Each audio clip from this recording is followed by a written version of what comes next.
सभी गुत्थियां सुलझाएंगे हम। देखिए तहकीकात सोमवार से शनिवार रात 10:30 बजे सिर्फ चैनल 1 न्यूज पर।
जहालत के खिलाफ तहरीक चलाने का जमीयत उलेमा हिंद का फैसला, मुसलमानों में तालीमी बेदारी पैदा करने की कोशिश का ऐलान।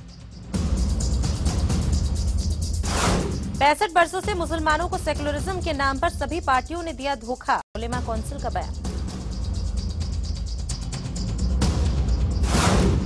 गालिब इंस्टीट्यूट के जेरे एहतमाम बैनुल अक़वामी गालिब तकरीबात का 22 नवंबर से किया जाएगा आगाज, मुल्क और बैरून मुल्क से दानिश्वर करेंगे शिरकत।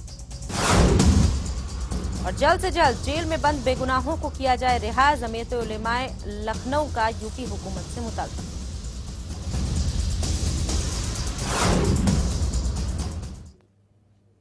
आदाब, मैं हूं नाज आसिफ शेख, पेशे खिदमत है मंजरनामा। मुल्क भर में दहशतगर्दी मुखालिफ तहरीक चलाने वाली जमीयत उलेमाए हिंद ने अब जहालत के खिलाफ तहरीक चलाने का फैसला कर लिया है। मुसलमानों में बढ़ती पसमानदगी और तालीम की कमी की वजह से रह जाने वाली कमियों को दूर करने के लिए तंजीम ने ऐसी तहरीक चलाने का इरादा बनाया है। इसके जरिए मुसलमानों में तालीमी बेदारी पैदा करने की कोशिश की जाएगी। जमीयत का ये फैसला कौमी मजलिस आमला की मीटिंग में लिया गया। जमीयत उलेमाए हिंद ने ऐलान किया है कि जहालत के खिलाफ तहरीक में तंजीम से वाबस्ता सभी यूनिट्स को हिदायत दी गई है, लोगों को तालीम से रोशनास कराने के लिए ज्यादा से ज्यादा कोशिश करें।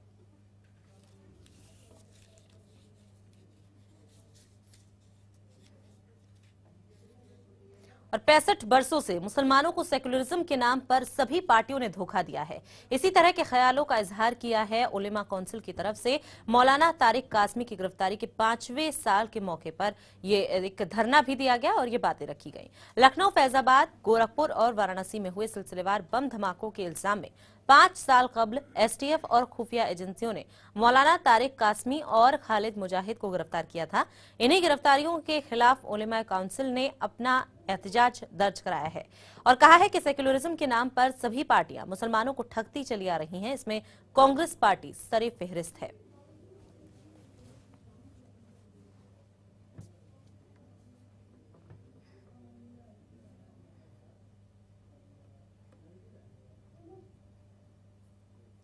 आखिरकार डीडीए ने महरौली की मस्जिद गोसिया को शहीद कर ही दिया। इसके अलावा डीडीए ने इस एराजी पर बनी झुग्गी झोपड़ियों को भी मुनहदिम कर दिया। साथ ही इस दौरान मकामी लोगों पर भी जमकर लाठियां बरसाई गईं।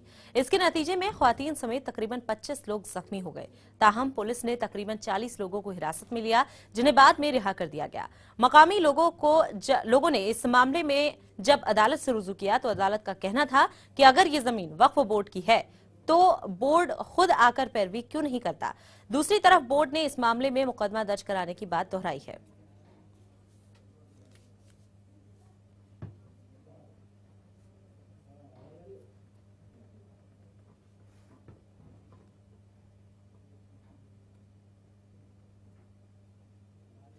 और गालिब इंस्टीट्यूट के जेरे एहतमाम बैनुल अक़वामी गालिब तकरीबात का आगाज 22 दिसंबर से किया जाएगा और इसी उन्वान के तहत हमारा क्लासिकी अदब और तरक्की पसंद तहरीक के मौजू से ऐवान गालिब में एक बैनुल अक़वामी सेमिनार का एहतमाम होगा। इसमें मुल्क और बैरून मुल्क से दानिश्वर तशरीफ ला रहे हैं।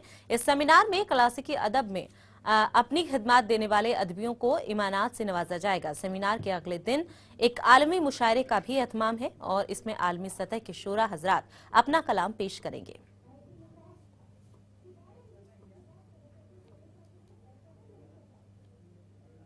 यूरोप को मुसलमानों से सिर्फ इसलिए बैर है क्योंकि मुसलमान जहां कहीं गए वहां अपनी शनाख्त बरकरार रखी, अकायद और इबादत में किसी तरह का समझौता नहीं किया।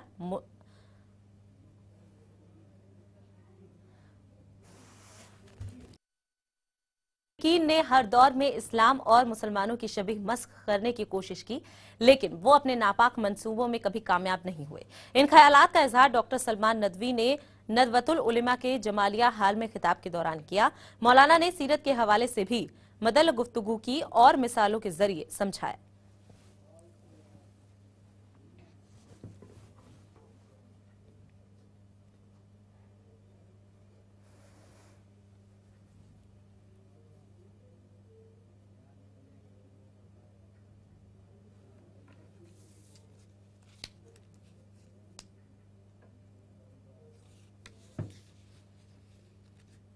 उधर जमीयते उलेमा हिंद ने लखनऊ में वजीर आला अखिलेश यादव को अपना वादा याद दिलाया है।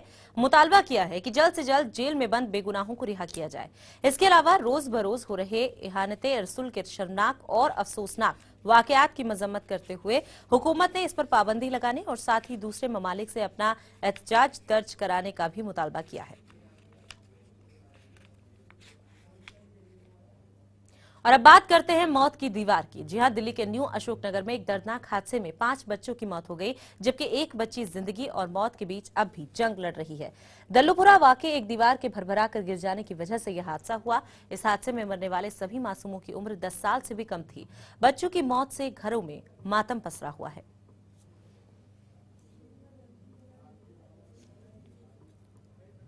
और इस वक्त न्यू अशोकनगर से ही हमारे साथ चैनल वन न्यूज नामानिगार आर के रावत सीधे जुड़ रहे हैं, उनसे बातचीत करते हैं। आर के, आप सबसे पहले वहां पर पहुंचे थे जहां यह हादसा हुआ, सबसे पहले चैनल वन न्यूज ने इन तस्वीरों को लोगों तक पहुंचाया। सिलसिलेवार तरीके से सबसे पहले आपसे जानना चाहेंगे कि यह हादसा कैसे हुआ और कैसे ये मासूम इसकी जद में आए। देखिए, ये जो कल दीवार है, ये कल सुबह जो जब यहाँ बनाई गई थी, मतलब बनी हुई थी काफी दिन पहले से, तो सुबह 10 बजे के करीब जो है ये दीवार जो है भरभरा के गिर पड़ी और उसके नीचे जो है लगभग 7-8 बच्चे जो खेल रहे थे और खेलने के बाद जैसे ही दीवार गिरी तो उसमें 6 बच्चे वहां दब गए, जिसमें 5 बच्चों की मौके पर ही मौत हो गई थी और एक बच्चा जो सरस्वती नाम की लड़की थी वो घायल हो गई थी। तो इन सभी को हॉस्पिटल ले जाया गया लाल बहादुर शास्त्री, तो जहां डॉक्टरों ने 5 बच्चों को मृत घोषित कर दिया था और सरस्वती की हालत वहां सीरियस बताई जा रही थी। जी आरके, आपसे जानना चाहेंगे कि ये जो इमारत थी, ये जो दीवार थी, वो किस इमारत का हिस्सा थी? साथ ही साथ आखिर क्या वजह इसके पीछे मानी जा रही है? लोगों से आपकी बातचीत हुई होगी, उनका क्या कुछ कहना है, इसके पीछे की वजह क्या है? देखिए, ये जो दीवार है, ये दीवार जो है किसी जो प्लॉट का मालिक है कोई वो बनवा रहे थे। ये फैक्ट्री थी, इससे पहले यहाँ गोदाम थे, कबाड़ी के गोदाम यहाँ बने हुए थे। तो ये चार पांच जो चारों तरफ से जो है ये दीवार खड़ी की जा रही थी। दीवार खड़ी करने के बाद इन लोगों ने यहाँ इसको मना भी किया कि भाई आप इतनी 9 इंची की दीवार खड़ी कर रहे हैं, ये कभी भी टूट सकती है, जबकि बीच में इसमें तरेड़ी भी आ गई थी जो यहाँ स्थानीय लोग बता रहे हैं। तो उसके बाद भी ये लोग नहीं माने और यहाँ दीवार जो खड़ी कर दी और जिसका जो सिला जो है कल जो है 5 मौतों के रूप में सामने आया है। बिल्कुल, 5 मौतें इसी का नतीजा है, इसी लापरवाही का नतीजा है। फिलहाल अगर कार्रवाई की बात की जाए आरके, तो क्या कुछ आप वहां पर अब तक देख पाए हैं? क्या तफ्तीशी टीम वहां पर पहुंची है? क्या किसी तरह की कमेटी आयत की गई है जो तफ्तीश करे और जो कसूरवार हैं उन्हें सजा दिलवाए? जी बिल्कुल, पुलिस और लगभग सभी अमला जो है यहाँ आ चुका है और मुकदमा दर्ज हो चुका है। फरार हैं अभी जो आरोपी हैं और इनकी गिरफ्तारी पुलिस जो है करने का प्रयास कर रही है। डीसी से लेके राजनीतिक पार्टियां तक यहाँ पहुंच चुकी है, मुआवजे का भी ऐलान हो चुका है। लेकिन यहाँ के जो लोग हैं वो कहते हैं कि हमें मुआवजा नहीं चाहिए, हमें जान के बदले जान चाहिए, हमें मौत के बदले मौत चाहिए। हमारा बच्चा गया है तो उनका भी बच्चा जाए। मैं आपको बात कराता हूँ टुनटुन सिंह से, जो जिनका एक बेटा जो है वो इस हादसे में मारा गया है। मैं आपको बात करवाता हूँ इनसे। टुनटुन सिंह जी, क्या हुआ था? हेलो, मेरा नाम टुनटुन सिंह है। मेरा लड़का जो था आदित्य, वो तो स्पॉट डेथ कर गया और एक लड़की मेरा सरस्वती, वो मतलब घायल रूप से मतलब बच गई है, लेकिन बचने का भी काबिल नहीं है, पूरे तरह से वो घायल है। और हम लोग यहाँ से काम पे निकल गए थे। हम लोग रिक्शा चालक हैं और रिक्शा चालक हैं, हम लोग रिक्शा चलाने चल गए। बीबी काम करती है कोठी में, बीबी भी चल गई थी। तो वो लोग बच गए। और ये जो दीवार को हम लोग पहले से मना किए थे कि भैया इतना नीचे गड्ढा नहीं किए हो और ऊपर कर रहे हो तो ये हो रहा है। और उसके बाद में दरार आ रहा है तो वो भी हम लोग बताए कि ये दरार आ रहा है। वह कोई बात नहीं, दरार से तुम लोग को कोई घबराने का चिंता नहीं है। अब हम लोग ऐसे कर करके और यहाँ रह गए। हम लोग यहाँ 10 साल 11 साल कम से कम जो भी किराएदार है कम से कम हम लोग 10 साल से हैं। तो लेकिन ना यहाँ 10 साल से कुछ नहीं था। ये मिट्टी भी जो गिरा है ये मिट्टी भी नहीं गिरा हुआ था। ये ऐसे टीना झोपड़ी का जो सामने दिख रहा है ना वो टीना झोपड़ी का गोदाम था। अब ऐसे मतलब ना एक ही बार पेप्सी का बनाने के लिए इतना 18 इंची का दीवार नहीं था। और 1 महीना भी नहीं हुआ इस दीवार को बना हुआ। और 1 महीना भी नहीं हुआ, 1 महीना भी नहीं हुआ हम लोग को सारा बच्चा खत्म हो गया। कौन लोग हैं जो दीवार बनवा रहे थे, कौन है? जो मालिक है वो बनवा रहे थे। अब पेप्सी गोदाम वाले जो पेप्सी गोदाम वाले हैं वो बनवाएंगे। ठेकेदार तो इसमें जरूर शामिल होगा, बिना ठेकेदार को तो ये बनेगा नहीं। लेकिन हम लोग तो जानते हैं मालिक को, हम लोग जानते हैं मालिक को कि मालिक बनवा रहा है। हाँ, अब मालिक जो है वो बनवा रहा है तो हम लोग कितना मना करेंगे, कितना क्या करेंगे। हम लोग तो किराएदार हैं, यही बात है। अब हम लोग का बच्चा नुकसान हो गया और हम लोग अब क्या करें। हम लोग रो रहे हैं, गा रहे हैं। और जो पूरा थाना पुलिस कल आया था, सब आए थे। अब सब काम किए, जाके शमशान घाट में बच्चे को जलाए। 2 साल 3 साल का बच्चे को हम लोग जाकर के शमशान घाट में जलाए हैं। वो 2 साल 3 साल का बच्चे को शमशान घाट में जलाया नहीं जाता। लेकिन हम लोग जब वहाँ सरकार का जो हुक्म है वो हम लोग पालन किए और जाकर के जलाए। ये दीवार जो है मौत की दीवार के रूप में सामने आई है और इस मौत की दीवार ने 5 बच्चों की जिंदगी ले ली है। बिल्कुल आर के सवालात जो उठे हैं जी, आर के जो सवालात उठे हैं जो इन लोगों के जरिए उठाए जा रहे हैं वो अपने आप में संगीन है, क्योंकि यहाँ पर लापरवाही बड़ी है। 5 जाने इसकी जद में आई हैं और 5 की 5 ऐसी जिंदगियां थी जिन्होंने इस दुनिया को अभी देखा भी नहीं था ढंग से। आर के फिलहाल इन लोगों का गुस्सा हम समझ पा रहे हैं, तस्वीरें भी साफ बता रही हैं कि क्या हालात यहाँ के रहे होंगे, क्यों गरीब लोग हैं इसलिए ज्यादा आगे भी नहीं बढ़ सकते। फिलहाल एमसीडी की तरफ से क्या कुछ प्रतिक्रिया यहाँ पर अब तक हासिल हो पाई है आपको?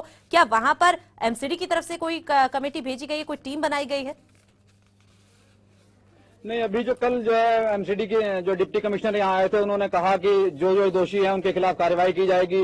जो जिस तरीके का इन्होंने माल का प्रयोग करे थे उसके खिलाफ भी जो है इनके खिलाफ एक्शन लिया जाएगा। ठेकेदार समेत जो है जो इसका जमीन का मालिक है उसके खिलाफ भी कार्रवाई की जाएगी। अब इस समय कार्रवाई की बात कर रही है सारी डिपार्टमेंट्स, लेकिन ये कार्रवाई अगर उससे पहले हो जाती है तो ये 5 जिंदगियां नहीं जाती। मैं आपको दिखाना चाहता हूँ कि यहाँ जो और लोग जहाँ मातम का माहौल है, ये 5 परिवार जो यहाँ बैठे हुए हैं और इनके शब्द किसी का 1 किसी के 2 बच्चे जो है जमींदोज हुए हैं इसमें। मैं आपकी बात करवाता हूं इनसे कि इनका भी बेटा जो है वो इसमें जो डेथ किया गया है। क्या हुआ था आपके बेटे के साथ? मेरे बेटे को क्या हुआ था, मैं सुबह 9 बजे 9:15 बजे में यहाँ से ड्यूटी निकल गया तो ये बच्ची में छोटा का घर में सुलाया। छोटे उसको जो 2 साल का लड़का है वो द्वार पर खेल रहा था। तो क्या नाम बेटे का आपके? उसका नाम आदित्य कुमार है। तो मैंने बोला बाबू तू खेल, मैं आ रही हूँ मैं काम करके। तो बोला माँ ठीक है। वो बोल नहीं सकता था, खाली माँ बोलती थी वो। तो मैं चली गई। उसके बाद बोल्डर जलाया। तो मालिक को बोलना चाहिए जो बच्चा आप लोग हटा लो, हमारा बोल्डर जलाया। तो हम लोग खुद हटा लेते, लेकिन मालिक ये बात हमको बताया नहीं। हम चले गए, हमारा सामने भी मालिक भेटा है लेकिन बोला नहीं है, क्योंकि हमें बच्चा खत्म हो गया। अब हमको बच्चे के बदल में हमको बोला 1 लाख रुपए। हमें 1 लाख रुपए मेरे को नहीं चाहिए, हमारे बच्चे चाहिए ना, उसको बच्चा और उसको फांसी की सजा हम चाहिए। आपकी क्या मांग है सरकार से? हमारा चाहिए बच्चा, हमें उसको सजा चाहिए, कुछ नहीं जी। इनको 1 लाख रुपए मुआवजा नहीं चाहिए, इनको अपने बच्चे के बदले बच्चा चाहिए।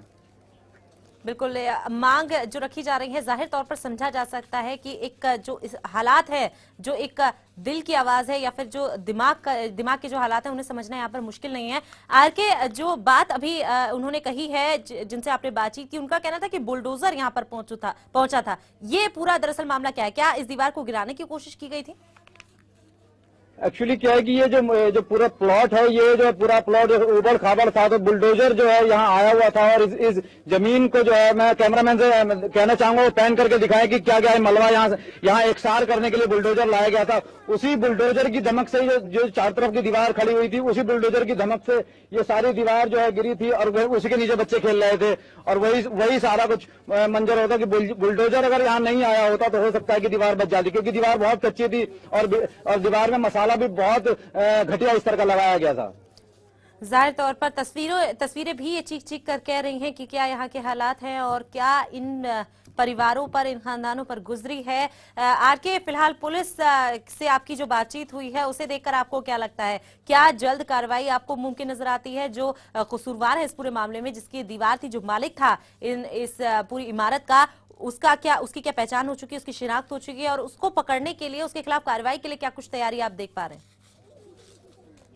जी, मेरी कल एसएचओ से बात हुई थी, उसके बाद एसीपी से भी बात हुई थी, तो उन्होंने कहा कि मुकदमा दर्ज कर लिया गया है और जितने भी दोषी हैं उनकी गिरफ्तारी के प्रयास किए जा रहे हैं। फिर मेरी शाम को जो है डीसीपी साहब से मुलाकात हुई, जो प्रभाकर है, उन्होंने भी कहा कि इसमें किसी को भी बख्शा नहीं जाएगा, चाहे वो गरीब हो, चाहे वो अमीर हो, चाहे वो कितना ही बड़ा ताकतवर क्यों ना हो, क्योंकि 5 बच्चों की जिंदगी कोई मामूली नहीं होती है। उन बच्चों के माँ बाप से पूछिए जिनके दिल पे ये गुजरी है, किसी का एक बेटा गया है, किसी के 2 गया है, तो किसी का पूरी जिंदगी उजड़ गई है। ये दर्द सिर्फ वही समझ सकता है जिनका बच्चा गया है और इस दर्द को समझने के लिए बहुत बड़ा कलेजा चाहिए। वो पूरी रात से कल जब से 24 घंटे से वो तो सिर्फ रो रहे हैं, चीख रहे हैं और घर में सिर्फ मातम का माहौल है। जाहिर सी बात है, मासूम जिंदगियां ही नहीं गई बल्कि परिवारों की खुशियां चली गई हैं। बहुत बहुत शुक्रिया आपका आरके रावत हमारे साथ जुड़ने के लिए और इस बातचीत के लिए भी। तो न्यू अशोकनगर की ये दीवार थी जो कि मौत की दीवार साबित हुई है। 5 मासूम की जिंदगियां जमींदोज हो गई इस मौत की दीवार में। आगे बढ़ेंगे और बात करेंगे तुर्की की, जहां पर हिजाब पर पाबंदी के खिलाफ मुजाहिरों का दौर जारी है। ये मुजाहिरे तुर्की की वजारत तालीम की जानिब से तालिबात के हिजाब पर पाबंदी के खिलाफ हैं। आवाम का मुतालबा है कि तुर्की में 90% मुसलमान हैं, इसलिए इस्लाम मुखालिफ कानून खत्म होना चाहिए। वहीं तुर्की के सदर अब्दुल्लाह गुल का ख्याल है कि हुकूमत को हिजाब के सिलसिले में नर्म रवैया रखना चाहिए।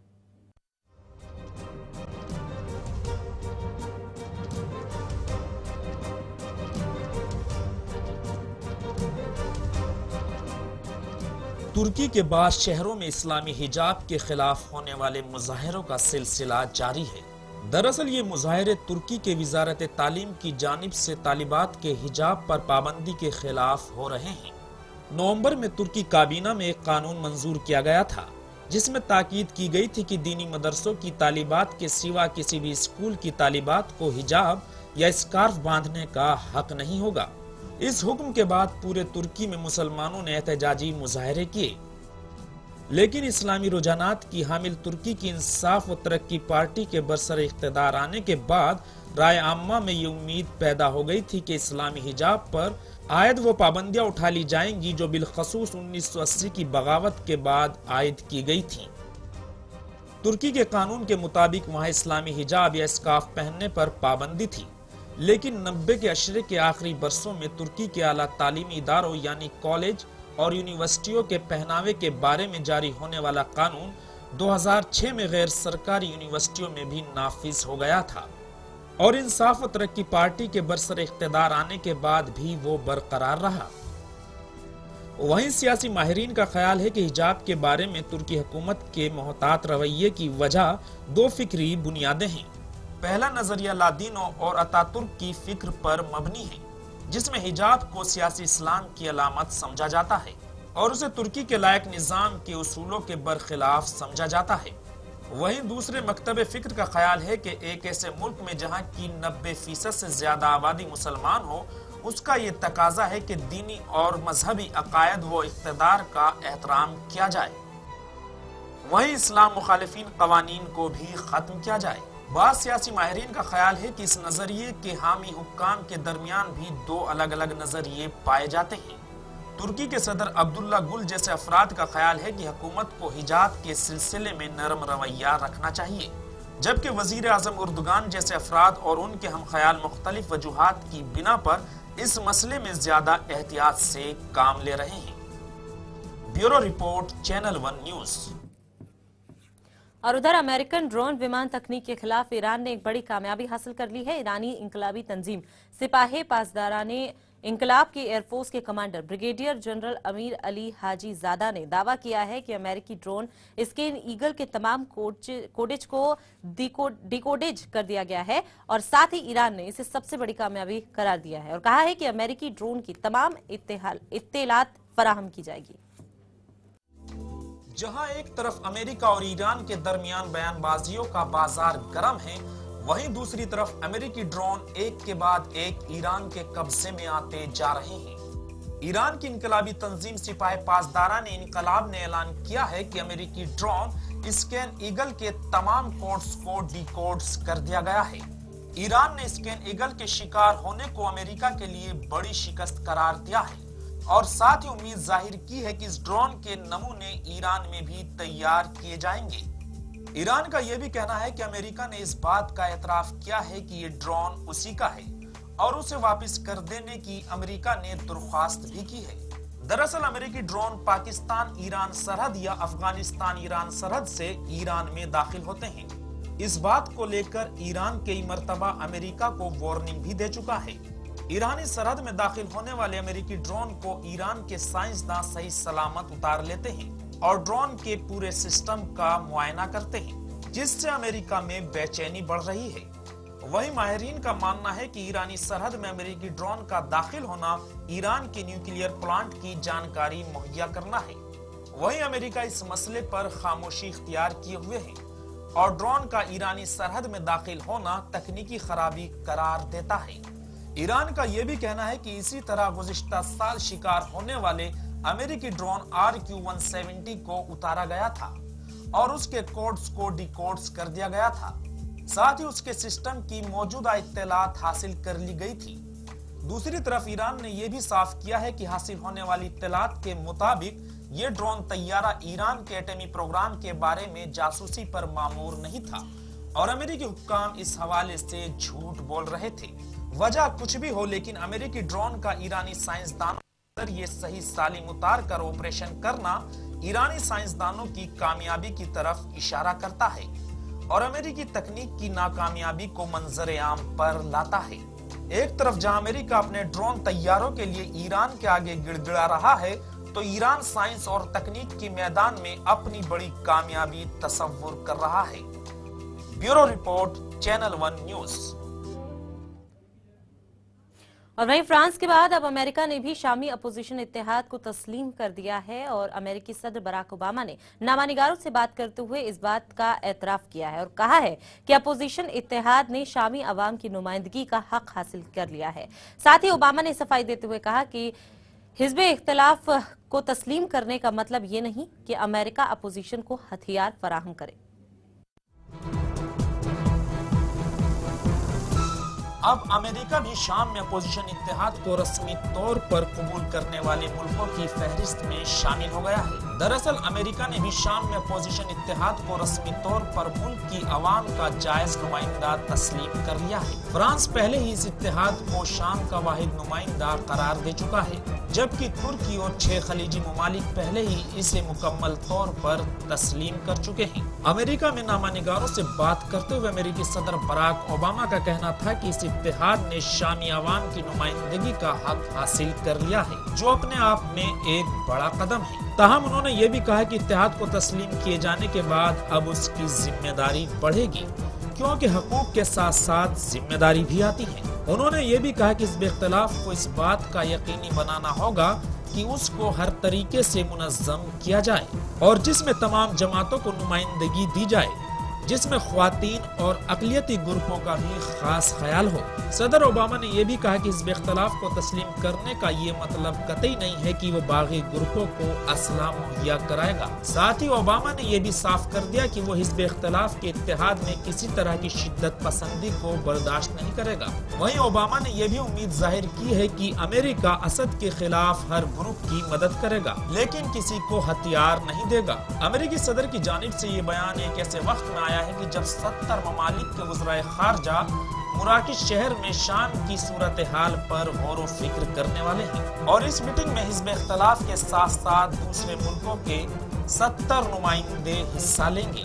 दूसरी तरफ इंसानी हकूक के कारकुनों का कहना है कि बशर असद के खिलाफ चली आ रही इस जंग में अब तक 40,000 से ज्यादा अफराद हलाक हो चुके हैं। Bureau report, channel 1 news.